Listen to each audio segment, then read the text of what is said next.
많은 분들이 사과를 먹으면서 한 번도 이런 생각은 안 해보셨을 겁니다. 이 사과가 지금 내 콩팥에 어떤 일을 하고 있는지 말입니다. 사과는 분명 몸에 좋은 과일로 알려져 있습니다. 그런데 이상하지 않습니까?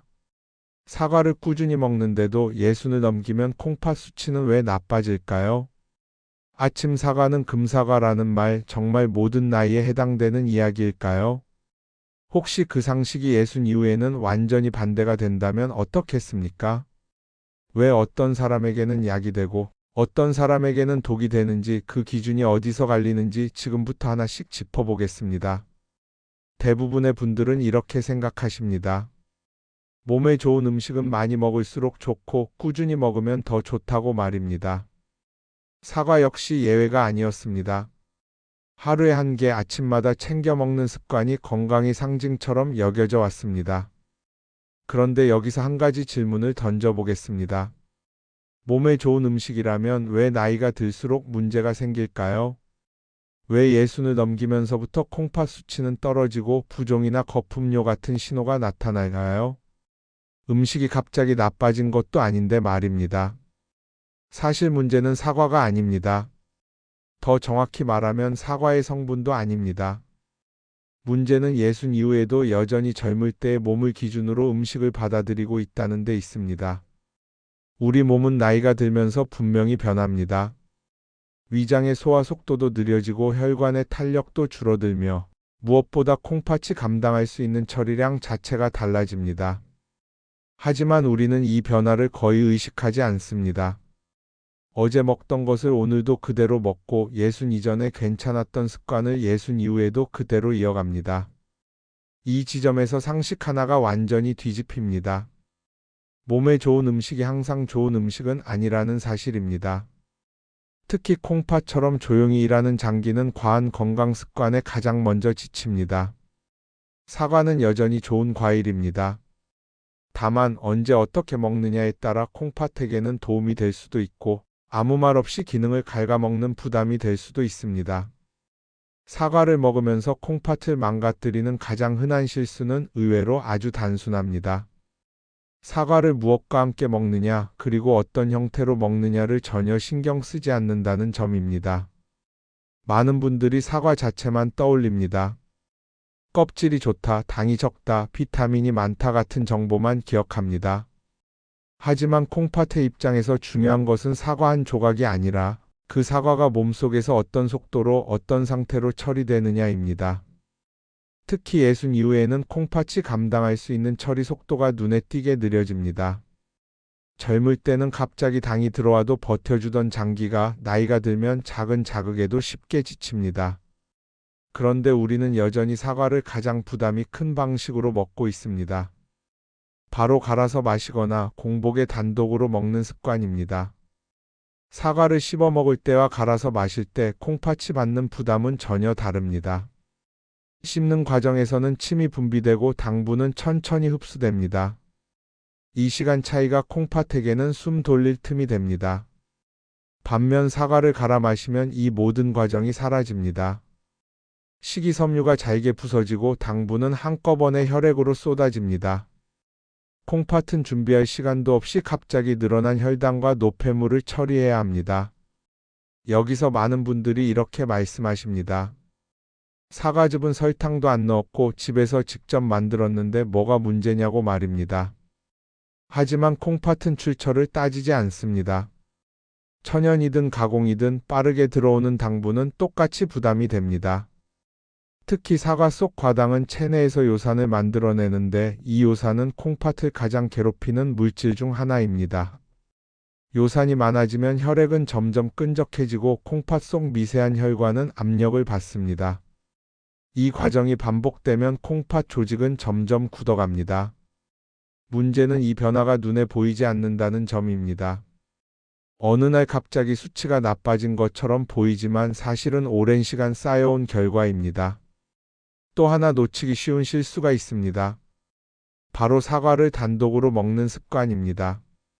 사과를 간식처럼 하나만 먹는 것이 가볍게 느껴질 수 있지만 예순 이후의 몸에는 오히려 부담이 됩니다. 단독 섭취는 혈당을 빠르게 올리고 그 반동으로 다시 급격히 떨어뜨립니다. 이 혈당의 오르내림이 반복될수록 콩팥은 계속 긴장 상태에 놓입니다. 이때 많은 분들이 피곤함을 느끼거나 다리가 잘 붓고 소변에 거품이 생기기 시작합니다. 하지만 대부분 나이 탓으로 넘깁니다. 여기서 상식 하나를 다시 뒤집어야 합니다. 이런 신호들은 자연스러운 노화가 아니라 콩팥이 보내는 경고일 수 있습니다. 사과를 먹을 때 함께 먹는 음식도 중요합니다. 예순 이후에는 사과를 단독으로 먹기보다는 반드시 혈당 상승을 늦춰주는 재료와 함께해야 합니다. 그렇지 않으면 사과의 당분은 그대로 콩팥의 부담으로 이어집니다. 많은 분들이 이 부분을 모르고 사과만 떼어내어 먹습니다. 또 하나 중요한 포인트는 사과를 먹는 속도입니다. 급하게 먹을수록 콩팥의 부담은 커집니다. 씹는 횟수가 줄어들면 소화효소 분비도 줄고 혈당은 더 빠르게 오릅니다. 예순 이후에는 음식의 속도가 곧 장기의 속도와 직결됩니다. 빠른 음식은 젊은 몸에는 괜찮을 수 있지만 노화된 콩팥에는 그대로 과부하로 작용합니다. 여기까지 들으시면 이런 생각이 드실 수 있습니다. 그렇다면 사과는 도대체 어떻게 먹어야 하는 것이냐는 질문입니다. 바로 이 지점에서 많은 분들이 사과를 끊어야겠다고 결론을 내립니다. 문제는 사과가 아니라 사과를 대하는 방식입니다. 예순 이후의 식사는 더 이상 젊을 때의 건강식과 같을 수 없습니다. 몸에 좋은 성분보다 먼저 생각해야 할 것은 장기가 감당할 수 있는 형태인지입니다. 사과를 그대로 젊은 시절의 기준으로 먹는 것이 오히려 콩팥에게는 가장 가혹한 선택이 될 수 있습니다. 이제부터는 사과를 끊을 것인지가 아니라 사과를 어떻게 바꿔야 하는지가 핵심입니다. 지금까지 말씀드린 실수들은 대부분 무심코 반복해온 습관들입니다. 이 습관을 조금만 바꾸면 사과는 다시 콩팥의 편이 될 수 있습니다. 사과가 콩팥에 부담이 되는 또 하나의 결정적인 이유는 사과의 성분이나 형태가 아니라 사과를 먹는 시간에 있습니다. 많은 분들이 이 부분을 가장 가볍게 넘깁니다. 낮에 먹든 밤에 먹든 사과는 사과라고 생각합니다. 하지만 예순 이후의 몸에서는 이 생각이 그대로 문제로 이어집니다. 사과는 낮에 먹을 때와 밤에 먹을 때 몸에서 전혀 다르게 작용합니다. 낮에는 활동량이 많고 혈액순환도 활발하며 장기들이 에너지를 쓰는 시간입니다. 이때 들어온 당분과 수분은 비교적 수월하게 처리됩니다. 하지만 밤이 되면 상황은 완전히 달라집니다. 몸은 휴식을 준비하고 장기들은 속도를 늦춥니다. 특히 콩팥은 밤에 쉬어야 회복할 수 있는 장기입니다.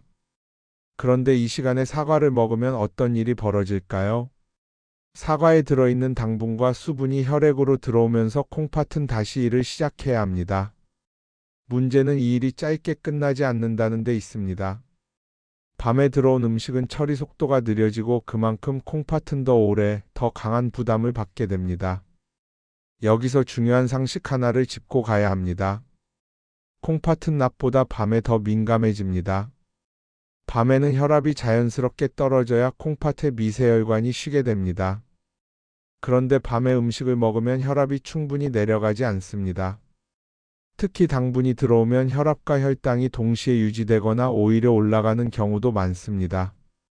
이 상태가 반복되면 콩팥의 회복 시간은 점점 사라집니다. 많은 분들이 저녁 식사 후 사과를 입가심처럼 드십니다. 배가 부르지 않아서 혹은 속이 더부룩해서 먹는 경우도 많습니다. 하지만 이 습관은 콩팥에게 가장 나쁜 신호 중 하나입니다. 사과에 들어있는 수용성 식이섬유는 밤에 장 운동을 자극하고 가스를 만들며 숙면을 방해합니다. 잠이 얕아지면 콩팥은 더 쉬지 못합니다. 특히 밤에 자주 깨거나 새벽에 화장실을 자주 가는 분들은 이 부분을 반드시 짚어보셔야 합니다. 많은 경우 나이 탓이라고 넘기지만 실제로는 저녁 이후의 음식 습관이 콩팥을 계속 깨우고 있는 경우가 많습니다. 콩팥은 깨워놓고 일을 시키면 시킬수록 더 빨리 지칩니다. 여기서 또 하나의 오해가 등장합니다. 저녁 사과는 양이 적으니까 괜찮다는 생각입니다. 반쪽 정도는 문제없을 것이라고 여깁니다. 하지만 예순 이후에는 양보다 타이밍이 더 중요해집니다. 적은 양이라도 밤에 들어오면 콩팥은 낮보다 훨씬 큰 부담으로 받아들입니다. 사과뿐만 아니라 밤에 먹는 모든 과일이 같은 문제를 일으킬 수 있지만 사과는 특히 그렇습니다. 수분과 당분을 동시에 많이 포함하고 있어 콩팥이 처리해야 할 일이 늘어나기 때문입니다. 이 부담은 바로 증상으로 나타나지 않습니다. 대신 조금씩 아주 천천히 수치로 쌓입니다. 그래서 많은 분들이 어느 날 갑자기 콩팥 수치가 나빠졌다고 느낍니다. 실제로는 수년 동안 밤마다 반복된 작은 선택들이 쌓인 결과입니다. 사과를 먹은 날과 먹지 않은 날의 차이는 느끼지 못해도 이 습관이 쌓이면 콩팥은 분명히 달라집니다. 이제 이 지점에서 기준을 하나 분명히 세우셔야 합니다. 예순 이후의 사과는 반드시 해가 떠 있을 때만 먹는 과일이라는 기준입니다. 아침이나 늦어도 점심 이후까지로 제한해야 합니다. 저녁 이후에는 콩팥에게 휴식을 주는 것이 먼저입니다. 사과를 밤에 먹지 않는 것만으로도 콩팥이 회복할 수 있는 시간은 크게 늘어납니다. 밤에 쉬지 못하던 장기가 다시 숨을 돌리기 시작합니다. 이 변화는 생각보다 빠르게 몸에서 느껴집니다. 아침에 부기가 줄고 몸이 가벼워지고 화장실에서 느끼는 변화도 서서히 나타납니다. 지금까지 말씀드린 사과의 형태와 시간에 대한 이야기는 모두 같은 결론으로 이어집니다. 예순 이후에는 무엇을 먹느냐보다 언제 어떻게 먹느냐가 훨씬 중요해진다는 사실입니다. 이 기준을 바꾸지 않으면 아무리 몸에 좋다는 음식도 콩팥에게는 부담이 될 수밖에 없습니다. 이제 다음으로 넘어가야 할 단계는 단순히 피하는 방법이 아닙니다. 콩팥이 약해진 상태에서도 사과를 안전하게 오히려 도움이 되게 먹는 방법입니다. 사과를 끊지 않고도 콩팥을 보호할 수 있는 방법은 분명히 존재합니다. 실제로 많은 분들이 바로 이 사과 습관 때문에 콩팥 신호를 놓치고 뒤늦게 후회하게 됩니다. 제가 진료실에서 자주 만나는 한 사례를 들려드리겠습니다. 예순을 훌쩍 넘긴 한 여성분이 계셨습니다. 평생 건강관리에는 누구보다 자신이 있던 분이었습니다. 술과 담배는 물론이고 인스턴트 음식도 거의 드시지 않았습니다. 아침마다 사과를 챙겨 먹고 간식 대신 과일을 선택하는 습관을 수십 년간 유지해 오셨습니다. 주변에서는 오히려 너무 철저하다며 부러워할 정도였습니다. 그런데 어느 날부터 아침에 일어나면 얼굴이 잘 붓고 손발이 무거워지는 느낌이 들기 시작했습니다. 소변을 보면 거품이 쉽게 사라지지 않았고 몸은 점점 더 피곤해졌습니다. 처음에는 나이가 들어서 그렇다고 넘겼습니다. 하지만 검진에서 콩팥 수치가 이전보다 눈에 띄게 떨어진 것이 확인되었습니다. 이분이 가장 당황하셨던 이유는 딱 하나였습니다. 이렇게까지 관리했는데 왜 하필 콩팥이냐는 것이었습니다. 식단을 하나하나 살펴보니 의외의 공통점이 드러났습니다. 매일같이 반복되던 사과 습관이었습니다. 아침 공복에 사과, 오후에는 갈아서 만든 사과 음료, 저녁에는 입가심으로 마무리까지 건강을 위한 선택이라고 믿어왔던 방식이었습니다. 문제는 양이 아니라 반복이었습니다. 예순 이후에 콩팥은 하루에도 여러 번 당분과 수분을 처리해야 했고 밤에도 쉬지 못했습니다. 사과 하나하나는 가벼워 보였지만 이 작은 부담이 매일같이 쌓이면서 콩팥은 서서히 지쳐가고 있었습니다. 몸은 이미 여러 번 신호를 보냈지만 그 신호를 노화로 착각하고 지나쳐 온 셈입니다. 이분께 가장 먼저 권한 것은 약이 아니었습니다. 사과를 당장 끊는 것도 아니었습니다. 사과를 먹는 횟수와 시간 형태부터 정리하는 것이었습니다. 갈아 마시는 습관을 멈추고 저녁 이후에는 과일을 먹지 않도록 했습니다. 그리고 사과는 반드시 낮 시간에 양을 줄여 천천히 씹어 먹도록 바꾸었습니다. 이 변화만으로도 몸은 반응하기 시작했습니다. 몇 주가 지나자 아침 부기가 눈에 띄게 줄었고 소변 상태도 안정되기 시작했습니다. 수치가 극적으로 좋아진 것은 아니었지만 더 이상 나빠지지 않고 유지되는 흐름이 만들어졌습니다. 이 지점이 매우 중요합니다. 콩팥은 한번 망가지면 되돌리기 어렵지만 부담을 줄이면 악화를 멈출 수는 있습니다. 여기서 꼭 기억하셔야 할 점이 있습니다. 이분은 특별히 잘못된 식습관을 가진 분이 아니었습니다. 오히려 남들보다 더 건강하다고 믿어온 전형적인 분이었습니다. 그래서 더 위험했습니다. 건강하다는 믿음이 몸의 신호를 무시하게 만들었기 때문입니다. 지금 이 영상을 보고 계신 분들 중에도 비슷한 분들이 계실 겁니다. 나는 괜찮다고 생각하지만 몸은 이미 다르게 반응하고 있을 수 있습니다. 사과를 먹는 습관 하나만 돌아봐도 콩팥이 얼마나 무리하고 있었는지 알 수 있습니다. 이제 중요한 질문 하나만 남았습니다. 그렇다면 사과를 완전히 포기하지 않고도 콩팥에 부담을 주지 않으면서 먹을 수 있는 방법은 없는 것일까요? 답은 분명히 있습니다. 사과를 끊는 것이 아니라 콩팥이 받아들일 수 있는 방식으로 바꾸는 일입니다. 지금까지 이야기한 모든 기준은 결국 이 지점으로 모입니다. 예순 이후의 식사는 더 건강한 성분을 찾는 싸움이 아니라 덜 부담을 주는 선택의 문제입니다. 사과도 마찬가지입니다. 콩팥이 약해진 이후에는 생으로 차갑게 급하게 먹는 사과는 피하셔야 합니다. 대신 사과의 형태를 바꿔야 합니다. 가장 현실적이고 안전한 방법은 사과를 익혀 먹는 것입니다. 열을 가하면 사과의 성질은 부드러워지고 당분의 자극도 완만해집니다. 위장과 콩팥 모두가 훨씬 편안해집니다. 사과를 익히는 방법은 복잡하지 않습니다. 껍질을 제거한 사과를 적당한 크기로 잘라 찌거나 전자레인지로 따뜻하게 익히면 됩니다. 중요한 것은 차가운 상태로 먹지 않는다는 점입니다. 따뜻하게 익힌 사과는 소화 과정에서 부담을 줄이고 콩팥이 처리해야 할 속도를 낮춰줍니다. 여기에 한 가지 원칙을 더하셔야 합니다. 양은 반드시 줄이십시오. 예순 이후에는 사과 반쪽이면 충분합니다. 더 많이 먹는다고 더 좋아지지 않습니다. 오히려 그 반대입니다. 적은 양을 천천히 낮 시간에 먹는 것이 핵심입니다. 이 세 가지만 지켜도 콩팥은 훨씬 안정됩니다. 또 하나 기억하셔야 할 점은 사과를 먹는 목적입니다. 배를 채우기 위한 간식이 아니라 몸에 부담을 주지 않는 보조식품이라는 관점으로 접근하셔야 합니다. 그래서 사과는 매일 먹어야 하는 음식도 아닙니다. 이틀에 한 번 혹은 상태가 괜찮을 때만 드셔도 충분합니다. 이제 기준을 하나로 정리해 보겠습니다. 예순 이후의 사과는 낮에만 익혀서 소량으로 먹는 과일입니다. 이 기준에서 벗어나면 사과는 약이 아니라 부담이 됩니다. 반대로 이 기준을 지키면 사과는 콩팥을 괴롭히지 않으면서도 필요한 영양을 공급하는 역할을 할 수 있습니다.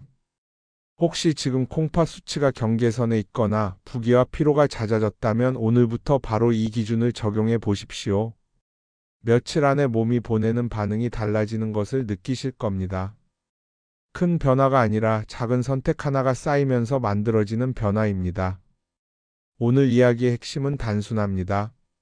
사과가 나쁜 음식이어서가 아닙니다. 몸이 변했는데 기준을 바꾸지 않았기 때문에 문제가 생긴 것입니다. 이제는 젊을 때의 상식을 내려놓고 지금의 몸에 맞는 기준을 새로 세워야 할 때입니다. 여러분의 콩팥은 이미 오랜 시간 묵묵히 일해왔습니다. 이제는 더 밀어붙이는 관리가 아니라 쉬게 해주는 관리가 필요합니다. 오늘부터 사과 하나를 드시더라도 내 콩팥이 편안해할지를 먼저 생각해 보십시오. 그 선택이 남은 시간을 훨씬 가볍고 안정적으로 만들어줄 것입니다. 이 영상이 여러분의 식탁이 사과를 다시 보게 만드는 계기가 되었다면 그것으로 충분합니다. 몸의 신호를 존중하는 선택을 이어가시길 바랍니다. 여러분의 남은 시간이 건강하게 이어지기를 진심으로 응원합니다.